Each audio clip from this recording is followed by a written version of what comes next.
So I stand up and I don't know what I said, but he looks at me and he goes, how much?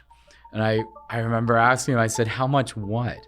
He goes, how much do you need to start this business?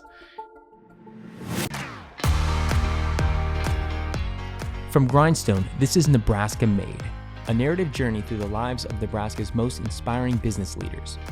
We unpack the intimate details of how our guests navigated obstacles and built their companies in pursuit of the good life. I'm JT Martin, and today we hear from Keith Fix, the founder and CEO of one of Omaha's most promising tech startups, Retail Aware. Our guest today, Keith Fix, comes across as an easygoing, laid-back younger man.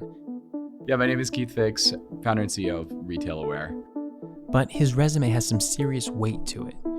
You see, before the age of 30, he's won pitch competitions, the Peter Kiewit Entrepreneurial Award, and he's already successfully exited his very first company.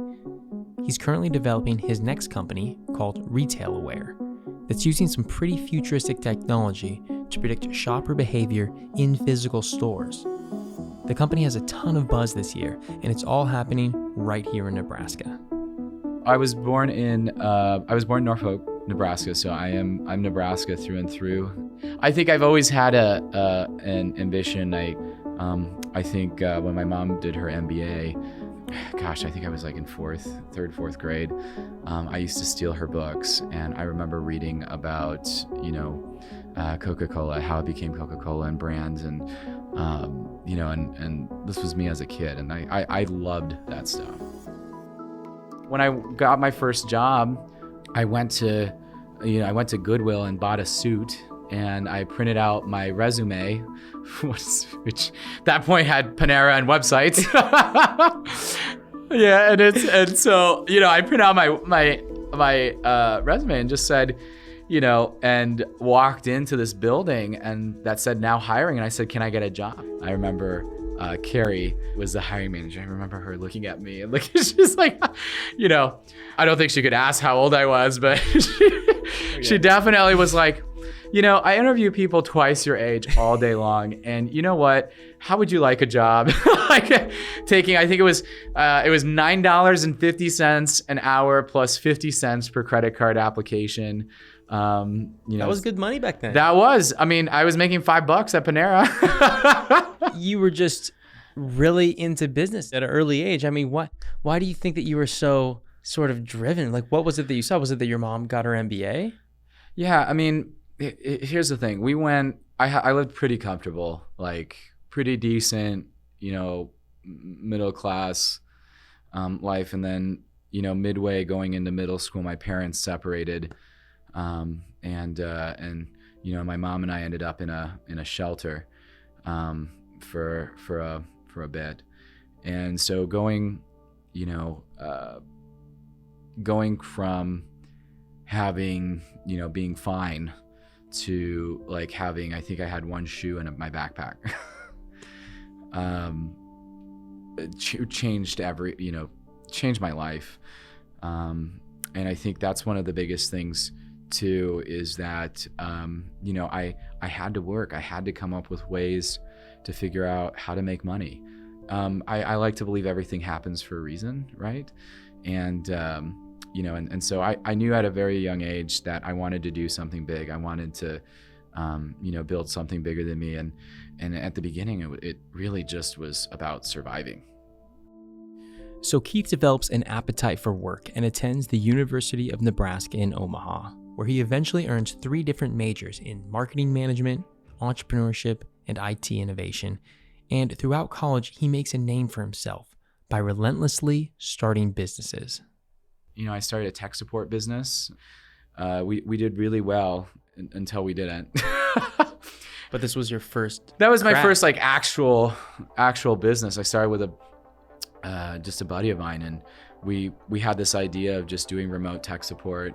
It was fun. I remember, they did a whole feature on this idea because I ran the entire business from my iPhone, and that was a new thing then, right? And you did that here in Nebraska too. Mm-hmm. I did, and it failed spectacularly. And It's a good way to fail. Yeah. Needless to say, I learned the hard way that, I mean, I didn't have a network. I had never done this before. There weren't entrepreneurship, resources, co-working spaces, incubators, accelerators. That didn't exist here. I also didn't know that you need an accountant, an attorney, and a banker. That banks won't give you loans without collateral. Also, while I was in school, started a daily deal site. We basically kind of copied Groupon, but it was like a Groupon for the university. Actually, I won't admit that we actually did that, because we actually got a cease and desist from Groupon. Okay, so scratch that. But I will say we borrowed the idea of Groupon. If you remember when that was hot, it was the fastest company to get to $1 billion in history. And so we started this, and we growth hacked our way and exported our class list and emailed all of our class. I owe a lot to the entrepreneurship director at UNO, Dr. Easley. He was he had to put out a lot of fires. Literally, at one point, we had university legal involved because of we were getting cease and desist letters, and it was wild. And so now I have this philosophy that you're doing things right when someone wants to sue you. But yeah, we grew it. I think over a year or so, we ended up with 48,000 subscribers. We were sending 2 million emails a semester. We worked with over 300 local businesses, and the university ended up giving me the Peter Kiewit Entrepreneurial Award as an undergrad. And so I would walk into the CBA and there's a banner with my name on it. I'm just going in my senior year of college, Easley told me, he said, you have to enter the business plan competition here at the university. You just do a business plan and enter it. You have to. And so, I started working on what I called, what would eventually become BlabFeed. But basically the idea was just putting screens in waiting rooms, and that was it. And so I actually set up an appointment with my orthodontist, my old orthodontist, for a rebrace consultation. I'm like, hey, so what do you think about this idea of putting screens in the weight room? So he became my first BlabFeed location. And so by the time the business plan competition rolled around, I had active locations. We had been, we had made a few bucks, and at that point, I ended up winning the business plan competition. I think we won $5,000, $3,000, something like that. And which is a lot of money. Yeah, it's a lot of money, especially you're in college. So word is starting to get out that Keith is somewhat of a visionary. At this time, he'd taken an internship as a technical writer at Ho Chunk Inc., which is the economic development corporation that's owned by the Winnebago tribe of Nebraska. You see, Keith is part Native American, so he'd taken the job at Ho Chunk to connect with his roots. And it didn't take long for him to get recognized by the executive team there. I think that next week, Ho Chunk's COO calls me up, Annette calls me up, and she said, you got to understand, this company had a couple thousand employees or something like that. I had just become an intern to a technical writer. And, she calls me and she's like, hey, Lance, our CEO, read in the paper that you won a business plan competition. He wants you to come up and, present it to us. And I mean, what am I going to say? No. It's my boss's boss's boss. Were you nervous? Well, I thought I was just doing show and tell. So I was just like, okay, they probably just want to hear what it was and what we're working on. And so we get there and we go, they've got a little auditorium in the corporate office. And so the CEO comes in, and then he invites his CFO, and then he invites his COO, and then they call in their essentially their marketing folks, and he calls in more people in the office. He's like, hey, come watch this presentation. And so I stand up, and I still remember, standing there, and the pitch was something along the lines of, so think menu boards. I said, menu boards will be digital. We're going to have digital menu boards. Directories will be digital. Anything that we previously printed, there's an opportunity for that to be digital, to be LED. The cost of hardware, software, is finally at an injunction point that this can happen. And I don't know what I said, but at the end of the presentation, I remember Lance looks at and he looks at me and he goes, how much? And I remember asking him, I said, how much what? He goes, how much do you need to start this business? And I remember turning to Derek and saying, gosh, what sounds like a lot of money? And so I think I threw out a number. I said, gosh, $100,000, that sounds like enough to buy a house, like, it's like, that's a lot of money. Lesson learned, always know your number. Always know how much your number should be.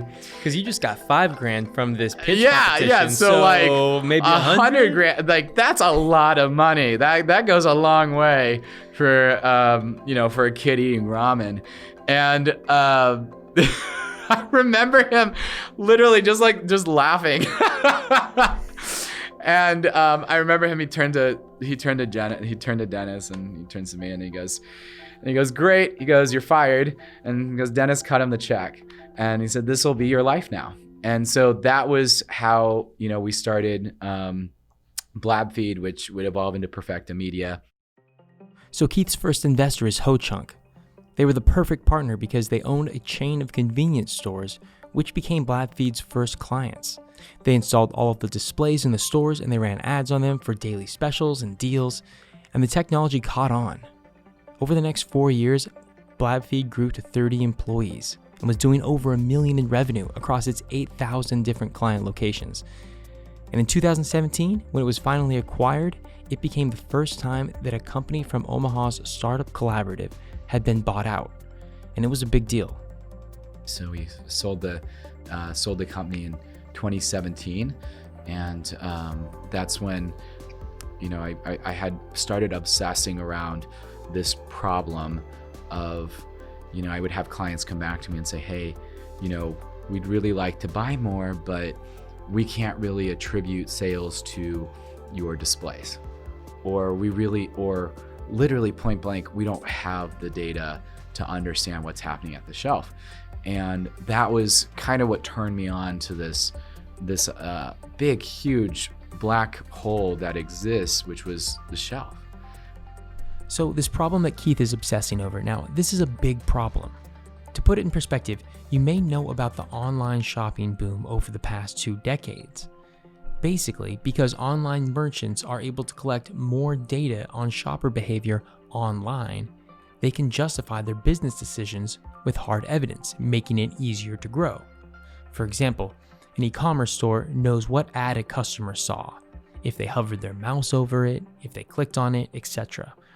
Well, in a physical store, you can't tell if a person has been looking at BlabFeed's digital displays. You couldn't tell how long they hovered around a product, if they picked it up, or if any of their efforts are even working. So Keith set out to try to solve this problem. His solution? Microsensors that capture motion, heat, and light and provide invaluable purchase intent data. We look at things like how many people will walk by a shelf, how many times you pick up product and engage with it, how long you dwell. And so we really are focused on helping our partners understand what's happening in stores.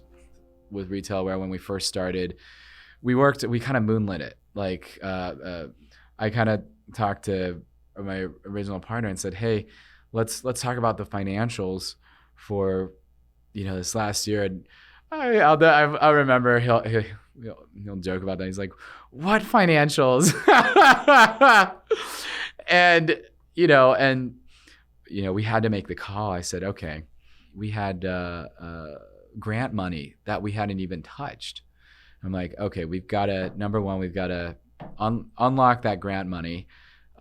Number two, we've got to find a paying customer. Like it's kind of important. And number 3, we'll make the call whether, what we're going to do moving forward.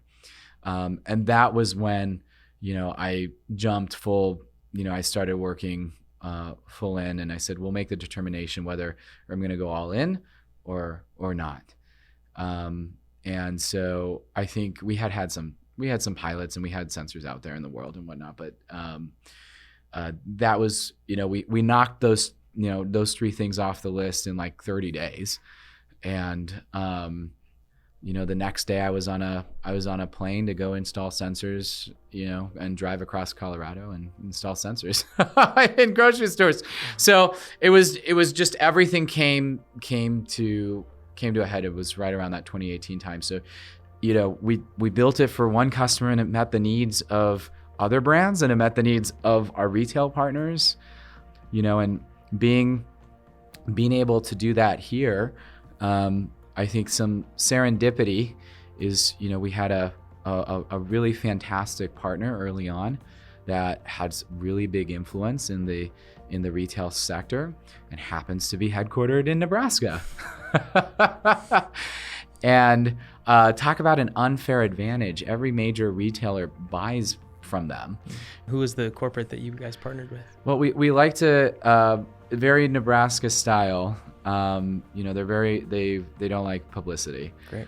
The Buffett mantra, right? Like he still drives his own car, still goes to McDonald's and orders the sandwich, and I think I love that about just the humility, but very astuteness, like that these folks have. What about starting Retail Aware here in Nebraska specifically do you think has helped it to grow? Let me start with the challenges first, because that's one of the biggest things here. There historically has not been an appetite for early stage. We don't invest in moonshots here. And so why would something like Retail Aware succeed in Nebraska? Well, it's not every day that you get a corporate that, you have a corporate partner that believes in a technology company in their own backyard. It's not every day that they even see a company like ours. And so, but we have the most untapped network of dollars and of, I would say, companies and corporates that are strategic and willing to invest in early stage ideas. And just the communal feel of Nebraska means that there's probably more likelihood to partner with some of these legacy companies, because everyone wants to help each other. Yeah, that's the one thing about here is that no one wants to see anyone not succeed here. It's so exciting to see what are the next companies that are coming out, because we are going to see, continue to see the next companies spun out of the successes that we've had in our region, and it's exciting. But the momentum takes time. But I'm very bullish on the future of the startup ecosystem here. Today, Retail Aware is measuring millions of engagements across 300 different markets. Around 10% of the US population has walked past a sensor, and even in the middle of a global pandemic, they were able to raise $1 million venture round. Keep a lookout for Retail Aware in the years to come. I'm JT Martin, and this has been a Grindstone production. Grindstone is one of the premier production and marketing firms here in Lincoln, offering everything you need to grow your business in 2021, from video and podcast production to social media management and media buying. You can learn more by visiting grindstoneagency.com. And most importantly, I love the team. Our head of business development was actually one of our first clients.